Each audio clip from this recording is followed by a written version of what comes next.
मराठाओं के शौर्य के अप्रतिम प्रतिमूर्ति छत्रपति शिवाजी महाराज के स्वराज के सपने को आगे ले जाने वाले पेशवा बाजीराव का नाम मराठा इतिहास में बड़े सम्मान से लिया जाता है। मराठाओं के युग का इतिहास लिखने वाले प्रसिद्ध इतिहासकार यदुनाथ सरकार लिखते हैं कि अगर स्वर्ग से कोई घोड़े पर सवार योद्धा जमीन पर उतरकर युद्ध करता तो शायद वो बाजीराव जैसा ही होता। पालखेड़ के युद्ध में निजामुल मुल्क को घेर कर बिना युद्ध किए निजाम की रसद रोककर उसे दाने दाने का मोहताज बनाकर बाजीराव ने बड़ी सूझबूझ से निजाम को घुटनों के बल ला दिया था। निजाम पर लगाम कसने के बाद पेशवा बाजीराव ने उत्तर का रुख किया और इसमें एक महत्वपूर्ण भूमिका बनाई थी बुंदेलखंड के महाराज छत्रसाल द्वारा मांगी गई मदद ने। आला उदल जैसे वीरों की धरती बुंदेलखंड को महाराज छत्रसाल ने औरंगजेब से और उसके बाद के कई मुगल बादशाहों से लगातार युद्ध जीतकर कई सालों तक स्वतंत्र राज्य के रूप में सुरक्षित रखा। इसी कारण बुंदेलखंड में तब एक कहावत भी प्रसिद्ध हो गई थी, छत्ता तेरे राज में धक धक धरती होए, जित जित घोड़ा मुख करे उत उत फत्ते होए। छत्रसाल तेरे राज में घोड़ा जहाँ मुड़ता है उधर ही हीरे की खाने और जीत सुनिश्चित मिलती है। लगभग 60 साल तक मुगलों से लगातार लड़ते रहने के बाद महाराज छत्रसाल 77 वर्ष की उम्र में 1728 ईस्वी में मुगल सेनापति बंगस खान से युद्ध हार जाते हैं। बंगस खान से हारने के बाद संधि दौर का वार्ता शुरू होने वाला था, जिसके लिए महाराज छत्रसाल को बंगस खान के डेरे में जाना पड़ा और बंगस खान ने उन्हें नज़रबंद कर दिया। पर छत्रसाल तो छत्रसाल निकले। उन्होंने होली का बहाना बनाया और बंगस खान से मऊ जाने की आज्ञा मांगी। बंगस खान ने सोचा कि उम्रदराज व्यक्ति हैं, ज़्यादा क्या ही कर पाएंगे, उसने आज्ञा दे दी। उसी वक्त पेशवा बाजीराव को उन्होंने संदेश भिजवाया और छत्रसाल द्वारा भेजा गया यह संदेश चारणों द्वारा बाजीराव को कुछ यूँ सुनाया गया, जिसकी एक पंक्ति बहुत ही प्रसिद्ध हुई, जो बीती गजप्राह पर सोगत भई है आज, बाजी जात बुंदेल की रख लो बाजी लाज। मेरी स्थिति वैसी ही है बाजीराव जैसी उस हाथी की हो गई थी जब उसके पैर मगरमच्छ ने पकड़ लिए थे। बाजीराव आओ और हमारे सम्मान की रक्षा करो। मराठा सेना ने 29 नवंबर 1728 को अजमेरा के युद्ध में मुगलों को हराकर मालवा पर कब्जा कर लिया था। पत्र सुनते समय बाजीराव खाना खा रहे थे, लेकिन वो खाना खाकर उठ गए। उठते उठते बोले कि मैं ये नहीं चाहता कि कोई ये बोले कि बुंदेलखंड इसलिए अधीनता में रहा क्योंकि पेशवा को खाने की पड़ी थी। चिमाजी अप्पा उस वक्त उज्जैन में थे और पेशवा सेना लेकर देवगढ़ की तरफ बढ़ रहे थे। जनवरी के अंत तक देवगढ़ के राजा से संधि कर ली और संधि करने के बाद बाजीराव सेना सहित बुंदेलखंड की तरफ मुड़ गए। बाजीराव के साथ हल्के बख्तरबंद घोड़े थे और कुछ घोड़े अलग से रखे हुए थे जिन पर कोई घुड़सवार नहीं होता था। दूसरे घोड़े के थकते ही घुड़सवार खाली घोड़ों पर सवार हो जाता था और इस तरह मराठे दुगनी तेजी से बुंदेलखंड जा पहुंचे। बंगस खान के हाथ पांव फूल गए, लेकिन उसने सेना इकट्ठी कर लड़ने की कोशिश की। मुगल बादशाह मोहम्मद शाह को मदद के लिए पत्र भी लिखा, लेकिन बाजीराव के डर से उसके आसपास के मददगारों ने पहले हाथ खींच लिए और उधर दूसरी तरफ मुगल दरबार से भी कोई मदद नहीं आई। उसके बेटे ने मराठाओं के घेरे पर बाहर से हमले की कोशिश की, लेकिन बाजीराव की सैन्य टुकड़ी ने उसे बुरी तरह हराया और फिर बंगस खान को जैतपुर के युद्ध में पराजित कर बाजीराव ने बंगस खान के साथ संधि की, जिसके मुताबिक बुंदेलखंड पर अब महाराज छत्रसाल का अधिकार होगा। इससे खुश होकर महाराज छत्रसाल ने अपने राज्य का 1/3 हिस्सा मराठाओं को दे दिया और अपनी बेटी मस्तानी की शादी बाजीराव से कर दी। अजमेरा के युद्ध में मराठाओं ने मालवा में मुगल सूबेदार को हराकर अपना प्रभुत्व पक्का कर लिया था, लेकिन मालवा को पूरी तरह से अपने अधीन करने के लिए मुगल दरबार को संदेश देना जरूरी था और इसलिए पेशवा बाजीराव सेना लेकर दिल्ली की तरफ कूच कर गए। बाजीराव की सेना का संख्या बल 50,000 के आसपास था। जल्द ही मराठा सेना दिल्ली से 40 मील दूर यमुना नदी के पास पहुंच चुकी थी। बाजीराव के सैन्य नायक मल्हार राव होलकर सेना लेकर यमुना पार करते हुए गंगा और यमुना के बीच में पड़ने वाले क्षेत्र दोआब में जा घुसे और मुगलों की कई चौकियों को नेस्तनाबूद कर एक बड़े हिस्से को अपने अधिकार में लेने में सफल रहे। दिल्ली दरबार में खबर पहुंचते ही मुगल बादशाह मोहम्मद शाह ने तुरंत पूरी सेना अवध के गवर्नर सादत खान के साथ भेज दी। शाही सेना आधुनिक तोपखानों को लेकर आगे बढ़ रही थी। उसके आगे 12,000 घुड़सवार थे, जबकि सेना का संख्या बल लगभग 50,000 के आसपास था। यहाँ मराठा वीर मल्हारराव होलकर से एक बड़ी गलती हो गई। उन्होंने सामने से आती मुगल सेना के 12,000 घुड़सवारों को ही सादत खान की सेना समझ लिया, जबकि पूरी सेना उससे कई गुना बड़ी थी और वो पीछे चल रही थी। इस भूल का खामियाजा होलकर को भुगतना पड़ा। वीरता से लड़ने के बावजूद होलकर को मराठाओं के साथ अपने कदम पीछे खींचने पड़े और मल्हारराव होलकर ग्वालियर में डेरा जमे बाजीराव के पास वापस पहुंच गए। उधर सादत खान अपनी सेना लेकर मथुरा में जाकर खानदौरा से मिल गया और दिल्ली आने वाले रास्ते में कुंडली मारकर बैठ गया। सादत खान ने बादशाह को संदेश भिजवाया कि उसने मराठाओं को भगा दिया है। चाटुकारों से भरा मुगल दरबार तरह तरह की बातें बनाने लगा कि डरकर बाजीराव गधे पर दक्षिण भाग गया है। किसी ने कहा कि बाजीराव भिखारी के रूप में भाग गया है, तो किसी ने कहा कि उसने फटे कपड़ों में बाजीराव को दक्षिण की तरफ जाते देखा। इन सब से बादशाह मोहम्मद शाह खुश हो जाता, लेकिन हकीकत तो कुछ और ही थी। सादत खान और खानदौरा हर दिन जश्न मनाते कि उन्होंने मराठाओं को हरा दिया था, लेकिन एक दिन जब ऐसे ही वो जश्न मना रहे थे, तब एक संदेशवाहक सैनिक तुरंत उनके डेरे में आया, एक हरकारा, और उसने संदेश दिया कि जनाब, मराठे दिल्ली तक आ गए हैं और जल्द दिल्ली पर हमले की फिराक में हैं। सादत खान को सैनिक पर भरोसा ही नहीं हुआ, और होता भी क्यों, क्योंकि दिल्ली जाने वाला रास्ता आगरा होकर जाता था और बीच में मथुरा में वो इतनी बड़ी सेना लेकर कुंडली मारे बैठा ही हुआ था। तो फिर ये सब हुआ कैसे? आखिर मराठे उसकी नज़र से बचकर दिल्ली तक पहुंचे कैसे? और यहीं से अब बाजीराव के दिमाग का खेल समझिए। बाजीराव ने दिल्ली जाने के लिए आगरा जाने के आसान रास्ते का इस्तेमाल न कर मेवात के पहाड़ी रास्तों का इस्तेमाल किया, जिसकी कल्पना भी सादत खान तो क्या कोई अन्य मुगल सैन्य नायक नहीं कर सकता था। सादत खान और खानदौरा ने जैसे तैसे सेना इकट्ठी की और दिल्ली की तरफ कूच कर गए। उधर बाजीराव 29 मार्च 1737 को 50,000 घुड़सवारों को लेकर दिल्ली में कालका जी के पास पहुंचकर मुगल दरबार से मात्र 4 कोस दूर ताल कटोरा के मैदान में डेरा डाल कर बैठ गए। बादशाह तक जब आसपास के क्षेत्रों से लूटपाट की खबरें आई तो बादशाह को लगा कि शायद कुछ राजपूत आए होंगे, यूं ही कुछ दिन में चले जाएंगे, लूटपाट करेंगे, कुछ माल हाथ आएगा और निकल लेंगे। लेकिन उसने साथ ही एक गुप्तचर को भिखारी के रूप में पता लगाने के लिए भी भेज दिया। जब गुप्तचर वापस आया तो उसके पास भीख में मिली कुछ अनाज, कुछ रोटियां और कुछ लाल मिर्च थी। बादशाह को समझते देर नहीं लगी कि पेशवा बाजीराव सेना सहित सच में दिल्ली की सरहद पर खड़े हैं, क्योंकि यही मराठों का खाना था। दिल्ली के दरबार में कोहराम मच गया। उन्हें लगा कि कल सुबह होते ही पेशवा मुगल दरबार पर हमला कर देंगे, मगर पेशवा बाजीराव के दिमाग में कुछ और ही खेल चल रहा था। उन्होंने दिल्ली दरबार में संदेश भिजवाया कि आइए मिलकर बात करते हैं।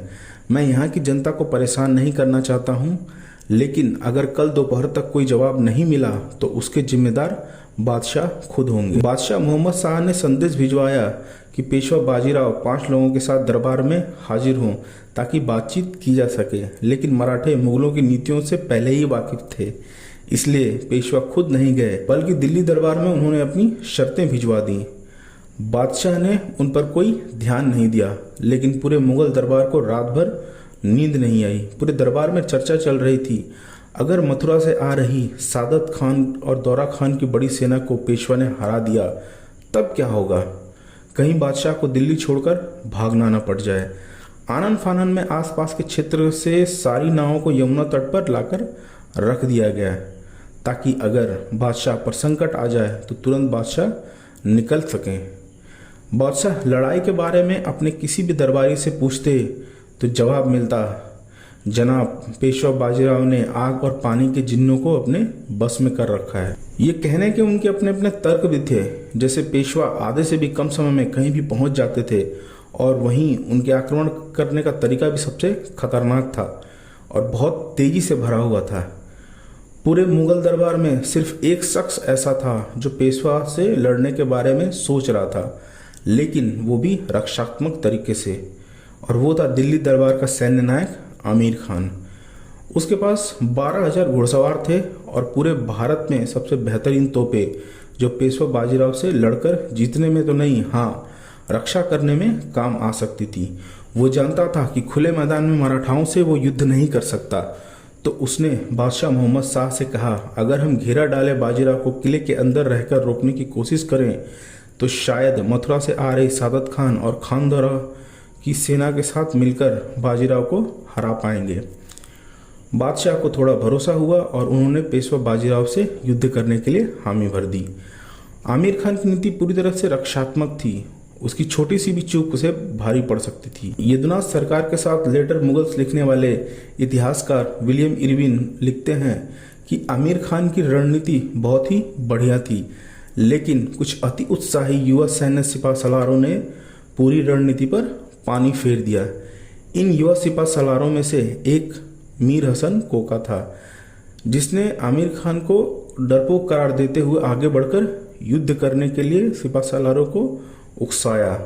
मीर हसन कोका की बातों में आकर अपनी रक्षात्मक नीति को छोड़कर कुछ और सिपा सलार सरदार अपनी सेना लेकर बाजीराव से लड़ने पहुंच गए। बाजीराव ने आती हुई मुगल सेना का जायजा लेने के लिए 500 घुड़सवार सैनिकों को आगे भेजा।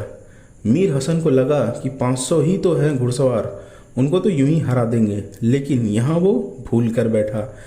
पेशवा बाजीराव को समझते देर नहीं लगी कि ये अनुभवहीन और अति उत्साही सेना है। जब तक मीर हसन कुछ समझ पाता, तब तक राणोजी सिंधिया और मल्हार राव होलकर ने उसकी पूरी सेना को नेस्तनाबूद कर दिया था। मीर हसन खुद घायल होकर नीचे धूल में लिपटा हुआ था। मुगल दरबार का रक्षात्मक घेरा टूट चुका था और पेशवा बाजीराव अब सीधे मुगल दरबार पर हमला कर सकते थे। लेकिन बाजीराव तो बाजीराव ठहरे, हर पल उनके दिमाग में कुछ न कुछ चलता रहता था। उन्होंने तुरंत सेना को वापस राजपुताने से होते हुए अजमेर चलने का आदेश दे दिया। बादशाह मोहम्मद शाह के लिए जैसे चमत्कार हो गया था। पेशवा बाजीराव के ऐसा करने का कारण उन्होंने अपने भाई चिमाजी अप्पा को लिखे गए पत्र में दिया। पेशवा के अनुसार मथुरा से आ रही सादत और खानदौरा की सेना से अकेले लड़ना शायद मराठाओं के लिए उस वक्त थोड़ा मुश्किल हो सकता था, क्योंकि वो अपने गढ़ पुणे से बहुत दूर थे और इसी कारण मदद की आवश्यकता पड़ने पर उन्हें दिक्कत हो सकती थी। दूसरा कारण, पेशवा दिल्ली की जनता को परेशान नहीं करना चाहते थे। पेशवा के दिल्ली आने का कारण मालवा में मराठाओं के दबदबे का संदेश साफ साफ पहुंचाना था, जो कि बादशाह तक पहुंच चुका था। दक्षिण में निजामुल मुल्क अपनी नई नई जागीर को संभाल कर रखना चाहता था, इसलिए मराठाओं और मुगलों में जिसके साथ उसे फायदा दिखता वो उधर ही चला जाता। पेशवा बाजीराव को इसका एहसास था, इसलिए दिल्ली हमले के समय पेशवा ने चिमाजी को लिखे पत्र में कहा कि अगर निजाम अपनी सेना लेकर मुगलों की मदद के लिए आगे बढ़ता है तो उसके नर्मदा नदी पार करते ही सेना लेकर आगे बढ़कर उस पर लगाम कस देना। चिमाजी सेना लेकर तैयार बैठे थे और निजाम को इसका एहसास था, इसलिए उसने कोई कदम नहीं उठाया। उधर बादशाह मोहम्मद शाह समझ गया कि उसके सभी सिपा सलार निकम्मे, नाकारा हैं और नालायक हैं और बस चाटुकारिता करना जानते हैं। ऐसे में उसे बस एक ही इंसान का ख्याल आया, दक्कन के निजामुल मुल्क का। निजाम दिल्ली दरबार पहुंचा और बादशाह ने तख्त से उतरकर उसका स्वागत किया, मूल्यवान तोहफे दिए और सल्तनत की सबसे बड़ी उपाधि आसिफ जाह से नवाजा, और यहीं से निजाम का नाम आसिफ जाह पड़ा। बादशाह ने कहा कि पूरे मुगल सल्तनत की सारी सेना वो तुम्हें सौंपता हूँ, बस मराठों को गुजरात और मालवा से खदेड़ दो। अगर ऐसा हुआ तो मालवा की जागीर तुम्हारे बेटे गयाजुद्दीन के नाम कर दूंगा। पूरे उत्साह के साथ मुगल सेना दिल्ली से निकली। उधर पेशवा पुर्तगालियों के साथ युद्ध में उलझे हुए थे। जैसे ही पेशवा को निजाम के मालवा और गुजरात पर हमले की खबर मिली, वो तुरंत सेना लेकर नर्मदा पार कर उत्तर की तरफ बढ़ चले। दिसंबर 1737 में निजाम और पेशवा की सेना का आमना सामना भोपाल में हुआ। निजाम ने भोपाल के किले में डेरा जमा दिया। पूरी सेना को किले के आसपास समेटकर निजाम ने रक्षात्मक रणनीति तैयार की थी। यही निजाम से सबसे बड़ी भूल हो गई थी। पूरे भारत की सबसे आधुनिक तोपें और इतनी बड़ी सेना लेकर खुले में लड़ना शायद उससे ज़्यादा लाभ देता, लेकिन किले में रहने के कारण वो फंस गया था। मराठा सेना ने उस वक्त जो सबसे बेहतर था वही किया। उन्होंने चारों तरफ से घेरा डाल दिया और रसद रोक दी। खाने के लाले पड़ने लगे तो मजबूर होकर निजाम ने अपनी सेना को आगे लड़ने के लिए भेजा, लेकिन लड़ाई में भी मराठाओं ने बुरी तरह से निजाम की सेना को हरा दिया। उसके कई हजार सैनिक मारे गए। मजबूरन निजाम को अपनी सेना पीछे करनी पड़ी। निजाम के साथ उस वक्त सवाई जयसिंह की सेना भी थी। उनके बेटों ने बाहर से हमला कर घेरा तोड़ने की कोशिश की, लेकिन वो भी असफल रहे। हालात बिगड़ते देख दिल्ली दरबार से सादत खान ने अपने बेटे सफदर खान को सेना देकर घेरा तोड़कर रसद की आवाजाही का रास्ता बनाने का पैगाम देकर भेजा, लेकिन पेशवा बाजीराव ने सफदर को रोकने के लिए होलकर को भेजा। होलकर ने भोपाल पहुंचने से पहले ही सफदर को हराकर वापस लौटा दिया। भोपाल के किले में कैद निजाम की सेना की हालत रसद के अभाव में खराब हुए जा रही थी। उसने दक्कन में अपने बेटे नासिरगंज को संदेश भेजकर मदद के लिए बुलाया। नासिरगंज सेना लेकर आगे बढ़ा, लेकिन पेशवा बाजीराव के कहे अनुसार तैयार बैठे चिमाजी ने तापी नदी से पहले ही नासिरजंग पर लगाम कस दी। अब निजाम के हालात बदतर हो चले थे। सारी उम्मीदें टूट गई थी। उसने पीछे हटने का फैसला किया, लेकिन मराठाओं का घेरा ऐसा कि वो एक दिन में 3 किलोमीटर से ज़्यादा पीछे नहीं हट पाया था।